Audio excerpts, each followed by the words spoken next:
From AJ claiming that Andy Ruiz Jr. was a less challenging opponent before losing to the guy, to Adrian Broner taunting Marcos Maidana inside the ring and getting humiliated afterward. Here's a list of boxers that got humbled after being too cocky. Even Anthony Joshua's made the mistake of taking his opponent too lightly, and it did not end well for the Brit. To be fair, AJ didn't underestimate Andy Ruiz Jr. before their fight in 2019, but he did claim that Ruiz was a far easier opponent compared to Jarrell Miller. That's because Miller had dropped out after a failed drug test, and Ruiz was supposed to be his short-term replacement. As you'd expect, the odds were overwhelmingly in favor of Joshua. He was, after all, one of the best heavyweight boxers in the division at the time, and Ruiz, let's just say, he wasn't as good as AJ. That's what we love about boxing though, isn't it? As soon as the bell rings, it's anyone's game. Ruiz didn't only go on to secure the win, but he also dropped Joshua 4 times before ultimately winning by TKO in the 7th round. Absolute madness. AJ isn't the only superstar to make that mistake of underestimating his opponent though. Do y'all remember what happened to Manny Pacquiao when he fought Juan Manuel Marquez in 2012? Fans believed this would be a very one-sided affair. Not because Marquez was a bad boxer or anything, he just faced Pacquiao a total of 3 times before this fight. So people were expecting Manny to know him inside out and get a win as soon as possible. Pacquiao himself claimed that he was in great condition and thought that he'd cruise to a win. But despite his confidence, the fight ended up being very closely contested, and Marquez won by knockout in the 6th round with the Filipino star losing his 2nd consecutive fight. That said, Amir Khan isn't one to downplay his own abilities either, and he backed himself to win against just about any boxer in the world. That's why his trash talk ahead of the Danny Garcia fight in 2012 is infamously remembered, because he really went overboard. Khan claimed that Garcia wasn't a real threat and predicted an easy win for himself. The British boxer even said that he has too much skill for Garcia, and while Danny's a good fighter, he's better. But the line that'll come back to bite him would be, "I don't see him posing any danger to me." Famous last words. No, Garcia, on the other hand, used the backlash as motivation to prepare for the fight, and he looked dangerous throughout the fight, landing the haymaker in the 4th round to knock out Khan. In the aftermath of the bout, Amir admitted that he'd underestimated Garcia and that he'd learned from this experience. Given how Khan had laughed off his opponent's punching power, calling him too slow, you gotta agree that justice was definitely served. And let's run the same storyline back for the first loss of Sergey Kovaliev's career. Who could possibly forget that one? Up until 2016, and to be fair, beyond that too. Kovalev was one of the most feared names in the light heavyweight division. Not that his comments were justified ahead of his fight against Andre Ward back in 2016, but you can probably see why just about everyone thought he'd get the win with ease. So Kovalev himself predicted that he'll knock out Ward and get the win. The thing really enraged Ward was how Kovalev had claimed that Ward was a dirty fighter who was nothing without his ability to hold and hit. Ward wasn't an unknown name either though. He was good enough to hold his own against many big names, and he did so again during his fight against the Russian. In fact, he won the fight by unanimous decision after some brutal hitting that allowed him to stay ahead in the scores throughout. But Ward took his revenge once again, defeating Kovalev by TKO in the 8th and ending this chapter once and for all. Fool me once. Talking about getting fooled, was it really a good idea for Kell Brook to take that Gennady Golovkin fight back in 2016, let alone trash talk the big hitting Kazakh? Probably not. That's the thing about combat sports though. You back yourself to get a win against just about anyone if you're in form. That can be something of a blind spot. Brook, ahead of his scheduled fight with GGG, told the world he wasn't afraid of his power. He added that he's a big welterweight too, and will be even bigger on fight night. What Brook ended up underestimating was that you don't just climb 2 weight classes to fight someone. That too, someone as strong as Golovkin. It was a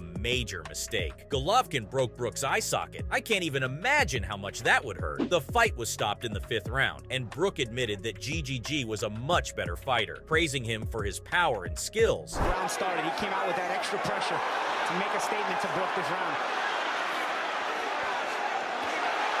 Back comes Brook. It's sensational, sizzling action here at the O2. So the thing about trash talk is, just don't do it, even if you're in a better position going in, because that's what happened with David Haye in 2017 when he agreed to a fight against Tony Bellew. Haye did not think anything of Bellew moving up from cruiserweight to heavyweight. He believed that Tony didn't belong in the same ring as him and would get knocked out cold, and that it'll be a brutal and violent end to his career. When you talk the talk, you've got to walk the walk. Calling your opponent a blown-up cruiserweight just ain't it, especially if you can't back those words in the ring. He also called out the Scouser for for his slow fighting style, and how he didn't pack a punch that'll hurt anyone. All that led to one of the most famous wins of Bellew's career. He was a major upset at the time, and no one could believe that Tony had come off with an 11th round TKO. But at least Hay was the favorite going into this one, right? Spare a second to think about Chris Algieri and how he trash-talked one of the greatest boxers of all time. Most casual boxing fans wouldn't know who Algieri is. His biggest achievement has to be somehow getting in the ring with Manny Pacquiao. Once he managed to land that fight, the American went all out trash-talking Pacquiao, who wasn't that big back in 2014, but he was still a major force. The New Yorker, though, backed himself to get the win, but Pacquiao ended up being a bit too strong for Algieri to handle and won the fight by unanimous decision. So Chris will still be a world champion when this fight's over. Manny's not picking up that title. Because if... Oh! Straight left hand, right down the middle, and Algieri's down. To be fair, Chris was unbeaten up until that point of his career, but he was still relatively unknown and should have spent more time sparring than bad-mouthing his opponent. If I could go back in time, I'd give the same advice to Ryan Garcia ahead of his recent blockbuster fight against Gervonta Davis. Even back in late 2020, Garcia was all talk, taking to his YouTube many a time and underestimating the challenge posed by Davis. Garcia called him a big bully and added that he just needed one shot and how Davis would go to sleep. In fact, he even threatened Gervonta that he'll break his jaw. For people who saw what happened to Ryan Garcia in that fight, well, they know now just how much of a bad idea it was to chat up like that. The power with which Tank handed his American compatriot the first loss of his career, oof, it was brutal. That stinging body shot looks even more dangerous in slow-mo, because Garcia couldn't continue even though he tried his best to stay on his feet, but taking trash talk to a whole nother level. Here's Adrian Broner, who left no stone unturned in talking big ahead of his fight against Marcos Maidana. Now, Broner was the defending WBA welterweight at the time. You can say that he'd earned the right to say what he wanted about Maidana, but to say that his opponent wasn't on his level, I think he went too far, because he even said that Maidana would regret stepping in the ring with him and he'll knock him out cold. Let's be honest, everyone in combat sports trash talks, and it's entertaining, but to carry it into the ring as well? I don't know about that, folks. Broner was taunting his opponent inside the ring just before the fight began. Maybe it was a ploy to get inside his head? Whatever it was, it didn't work. Maidana had spent his time practicing and finding chinks in Broner's armor, and he did a great job clearly. He was the superior boxer throughout and got a unanimous win after dominating the former world champion. Not quite learning his lesson, Broner even made some controversial comments about the decision, which came across as sour grapes. Talk about humiliating yourself. So, from Broner criticizing Maidana before getting dominated in the ring, to AJ taking Andy Ruiz too lightly before his loss. These are the boxers that got humbled after being too cocky.